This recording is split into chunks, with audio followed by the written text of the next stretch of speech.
3. Menuju negeri nenek moyang. Sempit rasanya alam saya, Macbeth, jika saya masih tetap juga di Mengkasar ini. Ilmu apakah yang akan saya dapat di sini? Negeri begini sempit, dunia terbang, akhirat pergi. Biarlah kita sempurnakan juga cita-cita ayah bundaku. Lepaslah saya berangkat ke Padang. Kabarnya konon, di sana hari ini telah ada sekolah-sekolah agama. Pelajaran akhirat telah diatur dengan sebagus-bagusnya. Apalagi, Puncak Singgalang dan Merapi sangat keras seruannya kepadaku rasanya. Saya hendak melihat tanah asalku, tanah tempat ayahku dilahirkan dahulunya. Macbeth, banyak orang memuji-muji negeri Padang, banyak orang berkata bahwa agama Islam masuk kemari pun dari sana. Lepaslah saya berangkat ke sana. Lama Macbeth termenung mendengarkan perkataan anak angkatnya itu. Lepaslah Mac, jangan Mamak bermenung juga. Bagaimana Mamak tidak akan bermenung, bagaimana hati Mamak tidak akan berat. Dari kecil engkau kubesarkan, hidup dalam pangkuanku. Rasanya hidup Mamak pun tak dapat diceraikan lagi dari hidupmu. Begitu jauh negeri yang akan engkau jelang, belum tentu dan belum pernah diturut.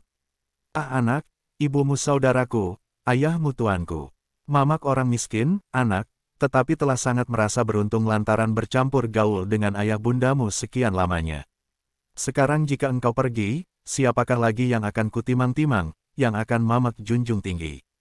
Dan tentu bila sampai ke sana, tanah Mengkasar hilang buat selama-lamanya.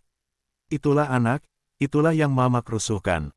Kalau bukan hendak mencukupkan wasiat ibumu dan cita-cita, 22 ayahmu, Mamak larang engkau berangkat ke sana, Mamak suruh bersekolah atau menuntut ilmu di Mengkasar saja.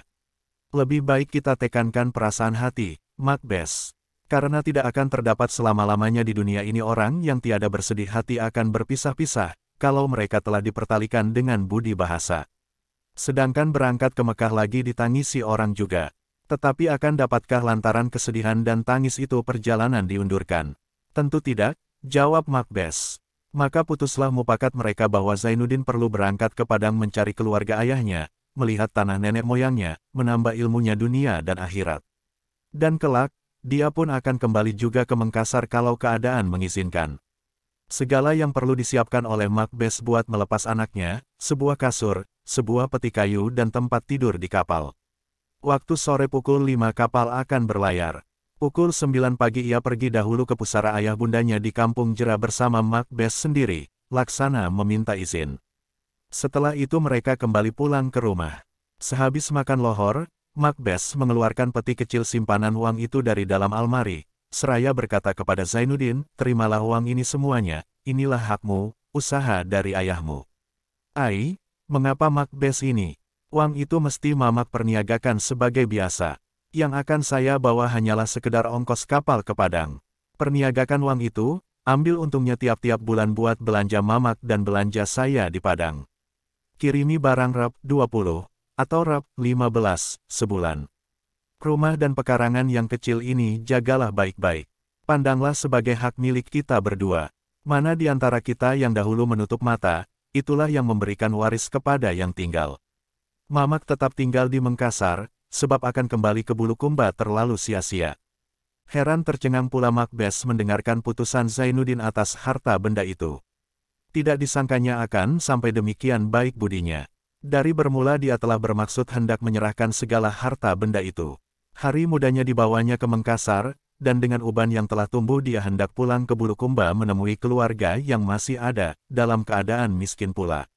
Tetapi putusan Zainuddin keras dan tak dapat dibantah. Pukul 5 sore, kapal akan berlayar menuju Surabaya, Semarang, Jakarta, Bengkulu dan Padang. Seketika akan berlayar, Macbeth mengantar sampai ke kapal. Mereka bertangis-tangisan, karena berat sangka Macbeth bahwa Zainuddin tidak akan bertemu dengan dia lagi. Berhentilah menangis, Mamak, jangan sampai tangis Mamak meragukan saya menempuh lautan yang begini luas. Ingatlah bahwa maksudku amat besar. Saya orang tua, Udin, hatiku tak dapat kutahan. Apakah dermas orang perempuan selain dari tangis? Apalagi kerap kali hati Mamak berkata, agaknya kita tidak akan bertemu lagi. Cobalah lihat punggungku yang telah bungkuk. Mamak takut, kalau-kalau keluarga di Padang tak sudi menyambutmu dengan baik. Ah, masa itu cuma was-was Mamak saja. Bukankah saya anak pendekar Sultan yang sah? Ya, tapi kata orang adat Padang lain. Mamak jangan panjang was-was. Pepatah orang Mengkasar sudah cukup, anak laki-laki tak boleh dihiraukan panjang, hidupnya ialah buat berjuang, kalau perahunya telah dikayuhnya ke tengah, dia tak boleh surut palang, meskipun bagaimana besar gelombang. Biarkan kemudi patah, biarkan layar robek, itu lebih mulia daripada membalik haluan pulang. Peluit kapal berbunyi, pengantar turun, air mata Macbeth masih membasahi pipinya. Dan tidak berkah lama kemudian, 24 rengganglah kapal dari pelabuhan Mengkasar, hanya lenso, sapu tangan saja yang tak berhenti dikibarkan orang, baik dari darat atau dari laut. Meskipun kapal renggang, Zainuddin masih berdiri melihat pelabuhan, melihat pengasuhnya yang telah membesarkannya bertahun-tahun, tegak sebagai batu di tepi anggar, walaupun orang lain telah berangsur pulang. Lama-lama hilanglah pulau Laya-Laya, ditengoknya ke tepi, jelas nian olehnya rumah tempat dia dilahirkan, sunyi dan sepi, di tepi laut dekat kampung baru. Kemudian itu hilang Galesong, hilang Gunung Bawah Karaeng, hilang puncak Lompo Batang, dan Malino telah dilingkungi kabut. Dia pergi ke buritan sebelah lagi, dilihatnya matahari telah turun ke barat, menyelam ke batik lautan, dan mega merah telah mula berarak bertatah ratna mutu manikam layaknya di tepi langit di timur dan di barat. Sebentar lagi, warna merah itu dikalahkan oleh bala tentara malam. Dari jauh masih kelihatan lampu-lampu di pelabuhan Makassar, di antara ada dengan tidak, laksana perayaan anak bidadari, bayangannya memukul ke atas permukaan laut. Hilang kebesaran sang surya, maka dari balik puncak Lompo Batang yang antara ada dengan tidak itu terbitlah bulan 15 hari menerangi seluruh alam, memberikan cahaya bagi kota Mengkasar yang indah, kota yang penuh dengan riwayat dan sejarah.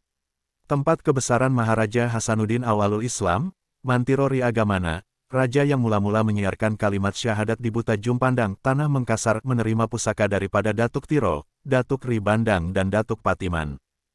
Ombak putih-putih, ombak datang dari laut. Kipas lenso putih, Tanah Mengkasar sudah jauh.